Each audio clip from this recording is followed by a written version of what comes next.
ఇది ప్రభుత్వం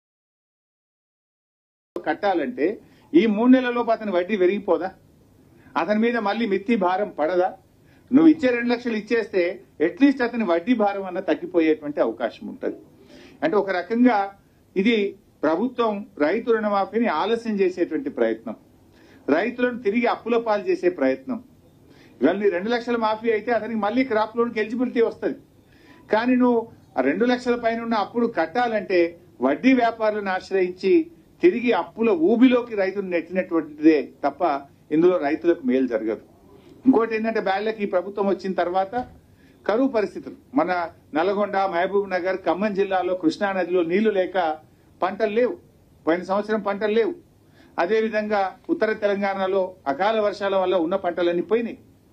రైతులకు మీరు ఇచ్చేటువంటి ఇన్పుట్ సబ్సిడీ ఇవ్వలేదు ఇప్పటిదాకా. మీరు రైతు భరోసా డబ్బులు ఇవ్వకపోతే పైగా ఇప్పుడు నువ్వు ఈ అప్పు నువ్వు కట్టినాకనే 2 లక్షలు ఇస్తాము అంటే ఇది రైతులకు తీవ్రమైనటువంటి అన్యాయం చేయడం, ఆలస్యం చేయడం, వడ్డీ పెరిగి రైతుల మీద భారం వేయడం తప్ప ఇంకోటి కాదు. ఇటువంటి నిబంధనలన్నీ తొలగించి నేరుగా రైతు ఖాతాలో అతని అప్పు ఎంతనే ఉండని మీరు ఇచ్చిన మాట ప్రకారంగా 2 లక్షల రుణమాఫీ చేయాలని, ఇందులో పెట్టిన 4.11 షరతును తొలగించాలని చెప్పి బీఆర్ఎస్ పార్టీ డిమాండ్ చేస్తా ఉంది. తర్వాత ఇంకో మాట అన్నారు అందులో, ఈ పథకం అంటే 3.2 ఇందులో చూస్తే నిబంధన 3.2లో ఈ పథకం స్వల్పకాలిక పంట రుణాలకు వర్తిస్తుంది. స్వల్పకాలిక పంట రుణాలు ఉదాహరణకు పండ్ల తోటలు ఉంటాయి, మామిడి తోట, బత్తాయి తోట, నిమ్మ తోట. అది స్వల్పకాలికం కాదు కదా, 4 ఏళ్లకు పంట వస్తుంది, 4 ఏళ్ల తర్వాత నీకు క్రాప్ వస్తుంది. మరి నువ్వు బత్తాయి తోట పెట్టినావు నీకు రుణమాఫీ లేదు, నువ్వు మామిడి తోట పెట్టినావు నీకు రుణమాఫీ లేదు, నువ్వు ఆయిల్ పామ్ పెట్టినావు నీకు రుణమాఫీ లేదు, నువ్వు యూకలిప్టస్ పెట్టినావు నీకు రుణమాఫీ లేదు, నువ్వు జామ్ ఆయిల్ పెట్టినావు నీకు రుణమాఫీ లేదు. అంటే ఈ రైతే కదా, రైతు ఏ రకమైన పంట పెట్టిండు అనేది ముఖ్యం కాదు. నువ్వు స్వల్పకాలిక పంట రుణాలకే వర్తిస్తుంది అంటే రాష్ట్రంలో నాకు తెలిసి దాదాపుగా రమారమి హార్టికల్చర్ కింద దీర్ఘకాలిక పంటల కింద 8-10 లక్షల ఎకరాల్లో పంట సాగుతుంది. అంటే 8-10 లక్షల మందిని నువ్వు ఎగరగొట్టినట్టే కదా. పిఎం కిసాన్ కింద కొందరిని ఎగరగొడతావు, కుటుంబం కింద కొందరిని ఎగరగొడతావు, పండ్ల తోటలు పెడితే కొందరిని ఎగరగొడతావు, ఆధార్ కార్డు లేదని కొందరిని ఎగరగొడతావు, రేషన్ కార్డు లేదని కొందరిని ఎగరగొడతావు. ఇది ఎక్కడి న్యాయం అని నేను అడుగుతా ఉన్నా. అంటే కోతలు తప్ప నిజంగా రైతుకి ఇచ్చే ఉద్దేశం మీలో మాకు కనబడతలేదు.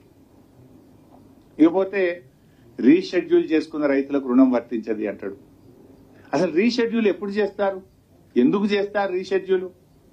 తీవ్రమైనటువంటి కరువు పరిస్థితులు ఉన్నప్పుడు, రైతు డిస్ట్రెస్ లో ఉన్నప్పుడు, వరదలు వచ్చి పంట పొలాలన్నీ కొట్టుకుపోయి ఇసుక మేట వేసినప్పుడు, రైతు అప్పు కట్టలేని పరిస్థితుల్లో ఉన్నాడు, రైతు తీవ్రమైనటువంటి కష్టాల్లో ఉన్నాడు, రైతు ఇబ్బందుల్లో ఉన్నప్పుడు ఈ రుణాలు రీషెడ్యూల్ చేయడం జరుగుతుంది.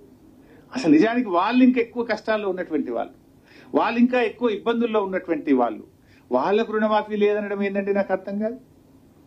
ఇది ఎక్కడి పద్ధతి అండి?